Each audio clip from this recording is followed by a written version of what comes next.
Good morning, good morning, good morning to the Sunrise family. Today is May the 17th, and God has brought us again one more week together. I look forward to coming into your living room, into your car. If you're watching on your cell phone, your computer, I look forward to coming into your home each week. We here at Sunrise, we are a loving family. We've been together going on 23 years, and I tell you, you won't find any better people than the people right here at Sunrise. And when our doors open again, we want to give you an open invitation to invite you to come and worship with us at the 10:45 hour. Congratulations to our graduates on last evening. President Obama did an excellent job bringing the commencement address, amen, for the HBCUs, Historical Black Colleges and Universities. And I'm happy to say that we are a satellite college of the universities, and so we were included. Congratulations to our 64. That's right, we have 64 individuals who will be receiving their degrees this year. We have 10 doctorates, we have 10 masters, 30 bachelors, and we have 14 that will be getting a certificate of completion at the Word of Truth Bible College. So congratulations to all the graduates who graduated on last night. And we thank God for the Sunrise family because we have opened our doors to make it possible that individuals who want to study ministry, they can come to an accredited college. I'll repeat, an accredited Bible college and learn more about God's Word. Well, we love you now. I got an awesome message today, and I hope it'll bless you and it'll make you think where we are. As of today, 90,000. Think about that. 90,000 people have died from this coronavirus, and it has topped more than 1.5 million that have been infected that we know about in America. If we ever needed to pray before, I think you will agree we need to pray right now. And so the message today is to make us think about where we are and what we need to be doing, who we need to be looking toward, who we need to be trusting. If you have your Bible now, come with me to the book of Isaiah. Isaiah chapter 21 and verse 11. Isaiah chapter 21 and verse 11. The article concerning Duma. One is calling me from Sirah. Watchman, what of the night? Watchman, what of the night? The watchman said, the morning comes, and also the night. If you will inquire, come back again. What a question. Watchman, what of the night? And that's what I want to try to preach about. Watchmen, what of the night? Ladies and gentlemen, brothers and sisters, Isaiah had an opportunity to see God's glory. You remember he started out by saying, in the year that King Uzziah died, I also saw the Lord. Not only did Isaiah see God's glory, but he got a chance to experience God's mercy. For when the question was asked, who would go and whom shall we send? It was Isaiah who said, here am I, send me. And it was a hot coal brought to him from the sacred altar and touched his mouth.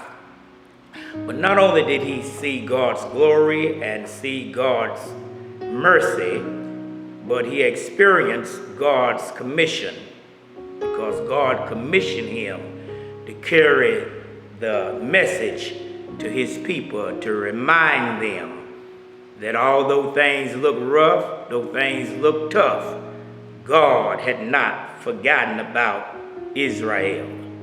Out of all of the prophets, none were as prolific, none was mysterious, none was unusual or peculiar as that of Isaiah. You have Isaiah, Jeremiah, Daniel, Hosea, Joel, Amos, Obadiah, Jonah, Micah, Nahum, Habakkuk, Zephaniah, Haggai, Zechariah, and Malachi. These are the prophets. They tell us that there are 17 prophets, but in actuality there are only 16, because when you read the book of Lamentation is not a prophet, but rather the prophecy of the prophet Jeremiah. So we only have 16 actual prophets. But when you look at all of them, none of them get more notoriety that of Isaiah. And Isaiah here, along with Ezekiel, these were God's watchmen. They are the ones who sounded the alarm whenever it was doom and disaster, whenever the world was upside down, when the world was in turmoil, when people didn't know what to do. God always sent Isaiah and Ezekiel to sound the alarm. This passage was written when they had walled cities. At one time, they would build a city, and the protection of the city was entrusted to the wall. If you don't think walls were important, you remember Nehemiah, how the Lord raised him up and he went back home, and he was so disturbed, he was hurt, he was sick, because his city did not have a wall, did not have a border. The city wall, Jerusalem, had a wall. Matter of fact, when they crucified criminals and even crucified Jesus, they would lead them outside of Jerusalem down to Villa della Rosa, and they crucified Jesus on the outskirts of the city wall. Now, each city had a wall, and at night they hired 3 watchmen that watched the city as they slept. You had a wall around the city, and they had 3 men that were appointed, that were hired to watch the city while the residents and the habitation slept. The first watch was at 6 o'clock. That's when a man would climb the stairs and he would get on that wall and he would watch. First watch. The middle watch was at 12 midnight. That's when he would come down and the next man would go up and he would walk around the wall and do his watching. And then the morning watch began at 2 o'clock a.m. The middle watcher, he would come down, and the third watcher, the morning watcher, he would ascend up on top of that wall, and he would watch all night. He would watch for invading armies. He would watch in case a lion or a bear or a wolf or a coyote. He looked for danger. That was his job. Each one of them would climb that wall and they would watch for the city. To show you how important watchmen were, they had to be keen in 2 areas. They had to be great lookers and they had to be great listeners. It was the job of the watchman to listen very attentively and look very precisely. He had to have great discernment, had to have the eyes of an eagle and the ears of a wolf. Sometime read Isaiah chapter 62 and verse 6, and the Bible said God put watchmen there to warn his people spiritually of the approaching dangers. When dangers would come, it was the job of the watchman to sound the alarm and let them wake up. He would tell them, wake up. It's no time to be asleep because danger is approaching. Whether you know it or not, ladies and gentlemen, the Romans had 4 watches in the New Testament. They were fortified and they were very militant. They had legions of armies, and they did not have 3 watches, but they had 4 watches. Here, on the other side of the river, you have Barksdale Air Force Base. And you don't just drive up on that base. No. You can't just drive up there. They have a booth there, and they have watchmen, armed guards. And you cannot even get on the base unless you clear inspection, unless you identify yourself, watchman. And I hear somebody saying, well, you know, Reverend, we don't live in that time now. We don't have watchmen no more. I beg to differ. We do have watchmen. You see, last night, as you lay in slumberland, as you slept last night, there were watchmen all around you. You say, well, who were they? The police officers, the sheriff department. Last night, they were patrolling up and down streets. Oh yeah, they were going to businesses and shining flashlights through windows to make sure no one was there doing what they should not have been doing. The purpose of the police officer who rides the street at night while you are asleep, watching over your property, watching over the property of buildings, watching over the city, their job, they are the watchmen. And if you see one, you ought to wave at him or her and let them know that you appreciate them. Because so many times when you are in danger, they put their lives on the line to come to your rescue. I can go even further. At one time, we had watchmen in the community. Do you remember the community where you had the men of the community and it was their job to mentor the young men? You had men in the home and it was their job to mentor their sons. I would have got an amen right there. And when we look at our communities now, how sad it is. Seems like everybody else got a community. The Italians have a community. The Spanish, the Latinos have a community. The Germans have a community. They even got something called Little Italy. The Italians have a community. But when it comes to us, you know what we have? A hood. That's what I said. A hood. I'm from the hood. On my way back to the hood. All right, man, I'll meet you in the hood. Everybody got a community. But the African Americans, how sad it is. We have left from having communities. And now we have hoods. And because we have hoods, we got men with diamond rings on fingers that can't fill out a job application. Because we have hoods, we have women with $100 hairdos on 10-cent heads. Because of the hood, we have people with contact lenses, contacts, colored contacts on eyes that can't even read. Somebody ought to talk to me. You got a $200, $300 pair of tennis shoes to put on a nickel and a dime foot because we're in the hood. Because we're in the hood, where's the canary in the cage? Where's the cat up the tree? Where's the dog in the backyard? Where are your children? I don't know. I don't know where my children is. I don't know where my child is. The children are saying, I don't know where my daddy is. Is you my daddy?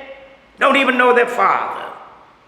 Because the community preachers have come down to just a hood.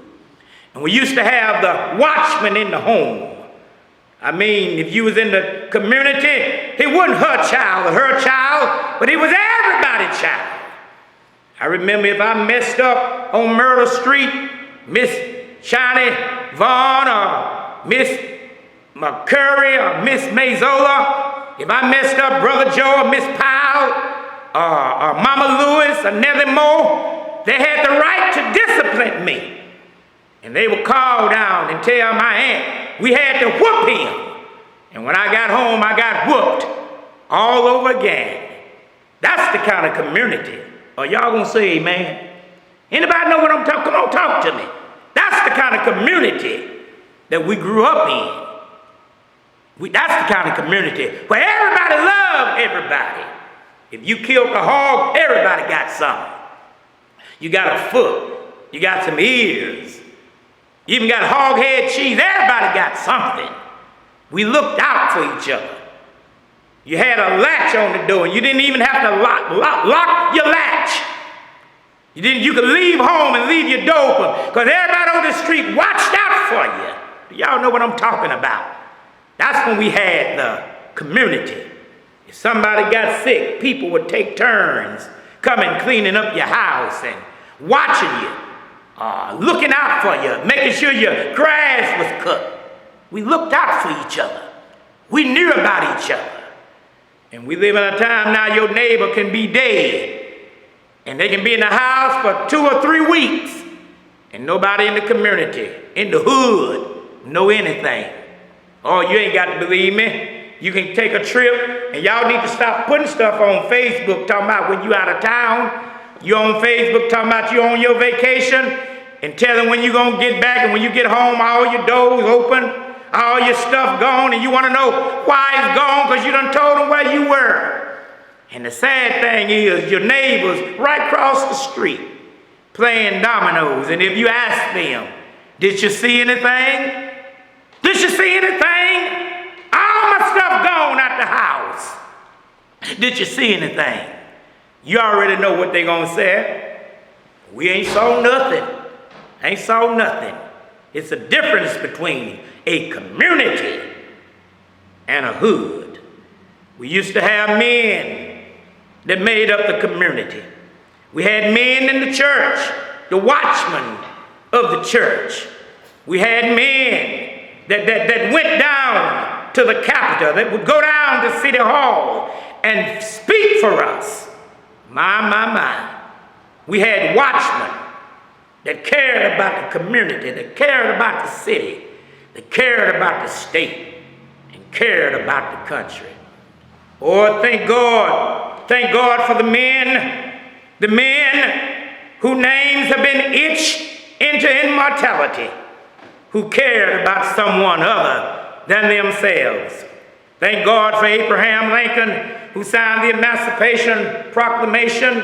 Thank God for John Kennedy, and Johnson, who went about to sign the Voting Rights Bill. Lyndon Baines Johnson. Thank God for our beloved President Obama, Barack Obama, a man who carried himself with elegance, class, he and his wife. I ought to got an amen. Can I hear you? Come on. Give me an amen on that there. These were people who put the country before themselves, put the state before themselves, put the city before themselves. How many of y'all had that dad, had that mother that put the family before themselves?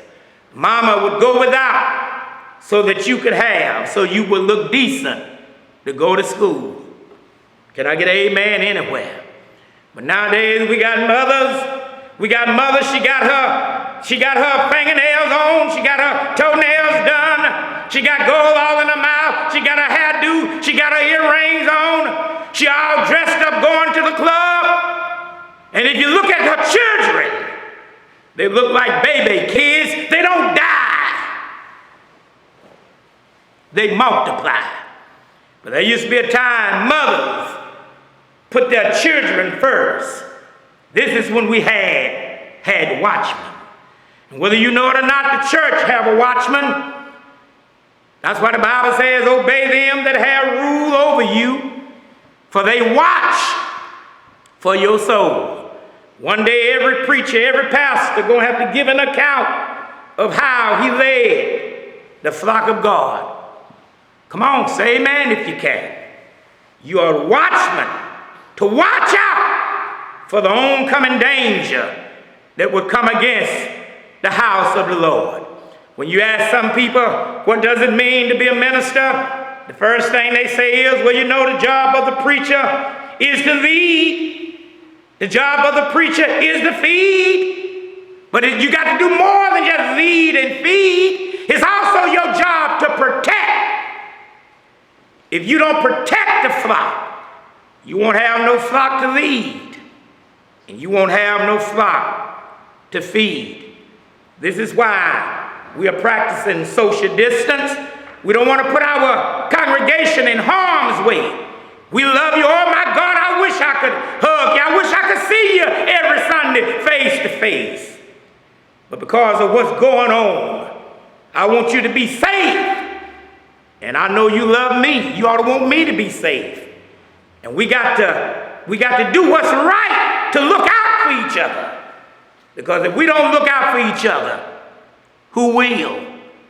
If you don't think we need to look out for each other, they have already said African Americans are dying 6 to 8% higher than any other race because of our issues. We deal with blood pressure and heart failure and diabetes and all of that stuff.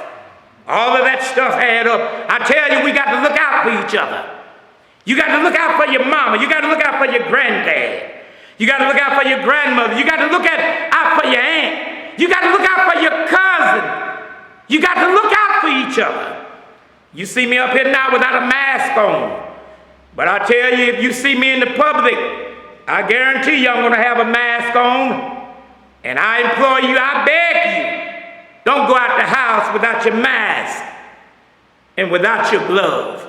Can I get another amen? Come on.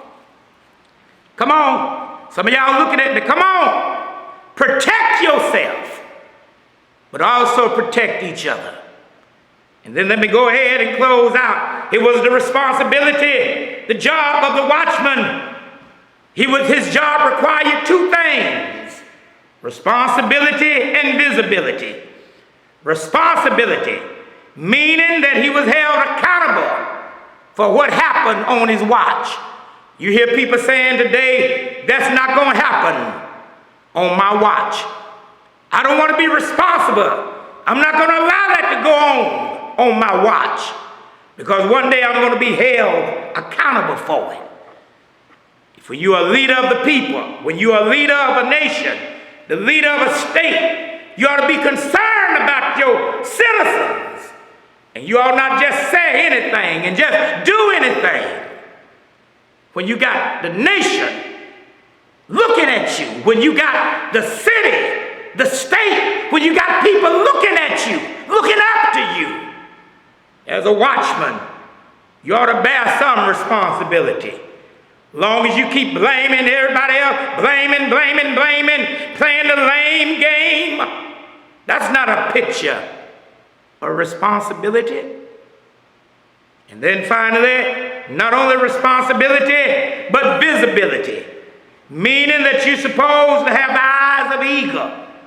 You're supposed to be able to look at what's coming up.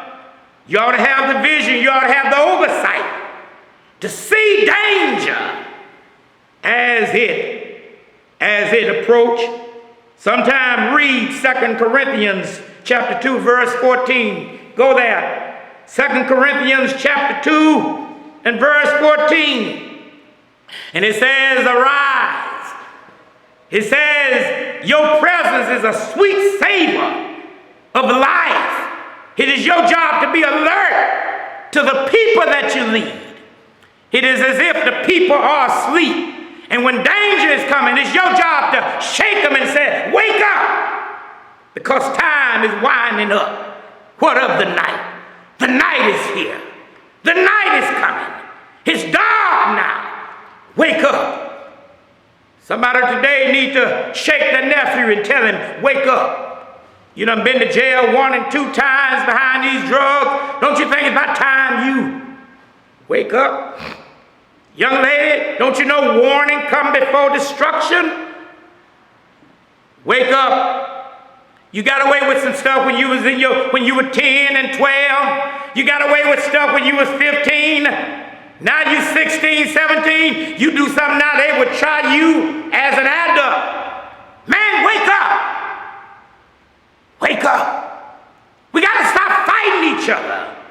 We got to stop killing each other. My God, wake up. Do you not know since 1999, 260,000 black men have been killed. 260,000 African American men have been killed. My God, wake up. Since January of 2019, 1,134 black-on black crimes. That means black men killing each other. That's what I said. You don't need nobody else to kill us off now. You ain't got to worry about the KKK killing us off now. They don't have to do nothing but just stand back because we killing each other. Wake up, man. Mothers are crying. Young people are dying. Wake up. Aren't you tired of when somebody dies, first thing they do, go put a face on a t-shirt? I'm so tired of looking at t-shirts. And then they go get balloons. I'm tired of seeing balloons. And you get all the t-shirts you want, all the balloons you want, and y'all can walk around and throw things in the caskets and turn your music up, and you can hoop and holler and cry. But that's not going to bring your young man back. Not going to bring your young lady back. Do you not know you are the descendant of kings and queens? Wake up. Don't worry about getting stuff around you. Get something up here. Get something in your head. Get some integrity in your heart. My God, I'm preaching today.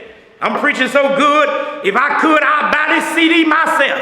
Matter of fact, if I'm preaching, when you finish listening at this sermon, I want you to text me or call me and just say, Bishop, you preached today. We got to stop killing each other. And we need to start helping each other.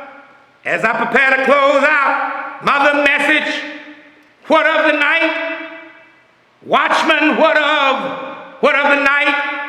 With all what we see going on, more than 4 million infected. Watchmen, what of the night? More than 500,000, more than 500,000 people dead from this virus. Watchmen, what of the night? In America, more than 1.5 million infected, 90,000 have died. And they project by the 1st of August, 168,000 would have died. You walking around here no mask, walking around talking about partying and eating crawfish and having picnics.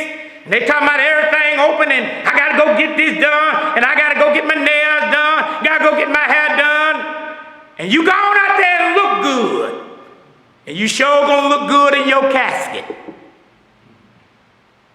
Open your eyes.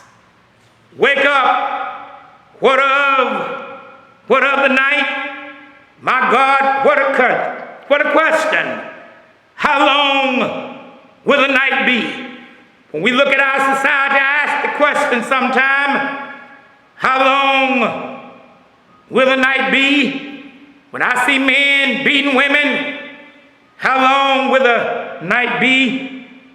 I see women planning to fight from watching Facebook and they meeting in parks, fighting up each other, cutting each other, running over each other on World Star.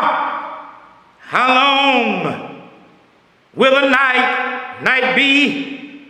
Seem like we have respect for everybody else, and yet our elderly, our mothers and fathers, we don't have respect for the elderly of our race who put their lives on the line so you and I could enjoy what we enjoy today. How long will the night be? We as a people, need to ask ourselves, how long will the night last? A few days ago, our hearts were broken to see Ahmaud Arbery shot down, ran down, and shot down. It ought to make you ask the question, how long will the night last? Our hearts are yet broken behind Breonna Taylor, Freddie Gray, Trayvon Martin, Velasco Castile. How long will the night last? Some of you who are older than me can remember what happened to a little fella by the name of Emmett Till. How long will the night last? We as a people, we got to stop hurting each other.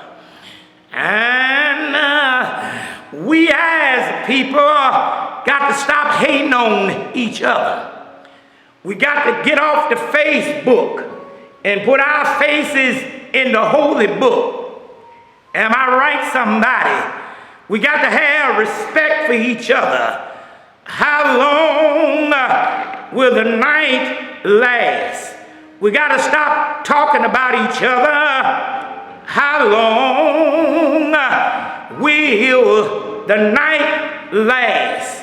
Some people, when they see you up, they want to pull you down. They want to try to keep you down. They want to try to hold you down. Some of them want to talk you down. And some of them are just dirty and low down. How long will the night last? We got children having children. How long will the night last? 78% of the black homes do not have a black father in the home. How long will the night last? We'll pay our gin bill, but won't pay the gas bill. You'll buy dog food, but you won't buy baby food. How long will the night last? You're spending your money on cars, but you don't have a house or a driveway to park the car. Am I preaching today? How long will the night last? Dope has left you broke. Wine has wasted your time. Cigarettes have left you sick. Beer won't let you think clear. And that you put in the vein is messing up your brain. How long, oh Lord, will the night last? As good as God been to you, and some of you all won't even bow down and pray. You won't read your Bible. You won't even give God none of your time. And yet He keep waking you up every day. How long will the night last? I close, by saying to you today, the good news is the morning is on its way. Am I right, somebody? Oh, Lord. Daniel wouldn't worry about being in a lion's den. He knew the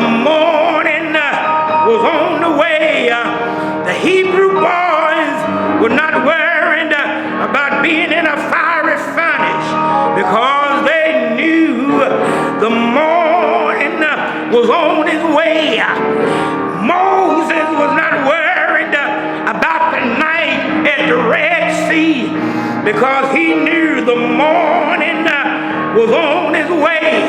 Am I right, somebody? Let me just run across the field and say, Jesus was not worried about the night.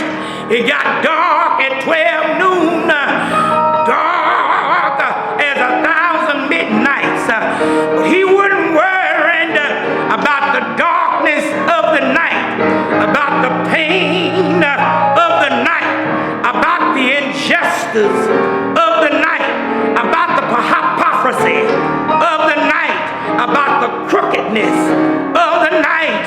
He wasn't worried about Pilate in the night. He was not worried about Herod in the night. He wasn't worried about Judas in the night, because he knew the morning was coming.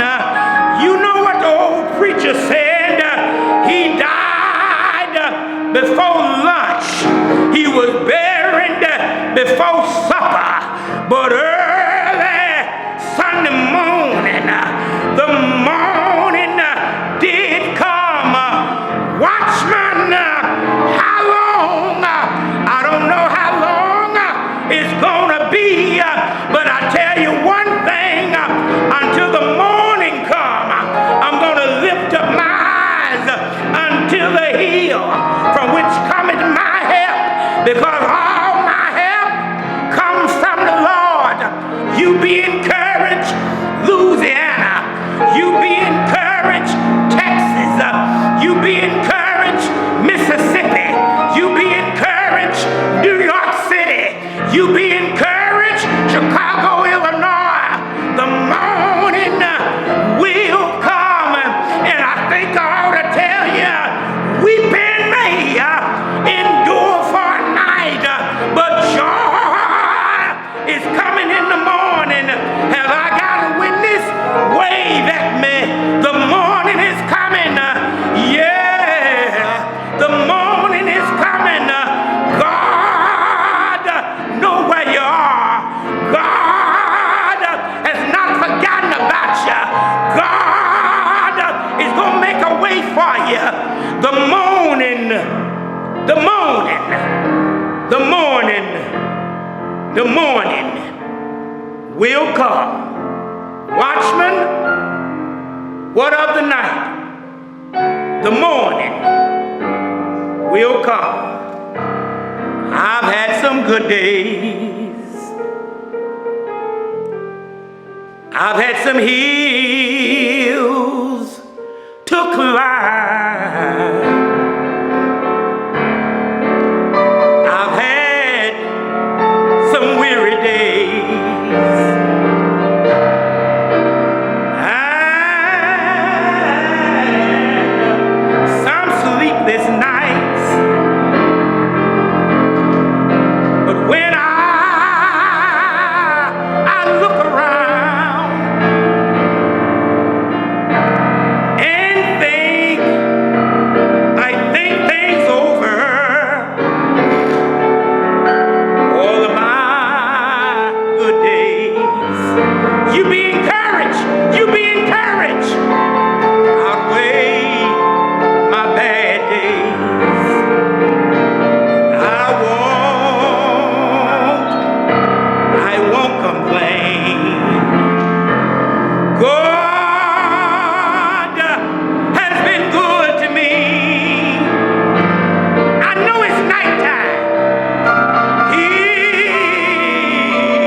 To me.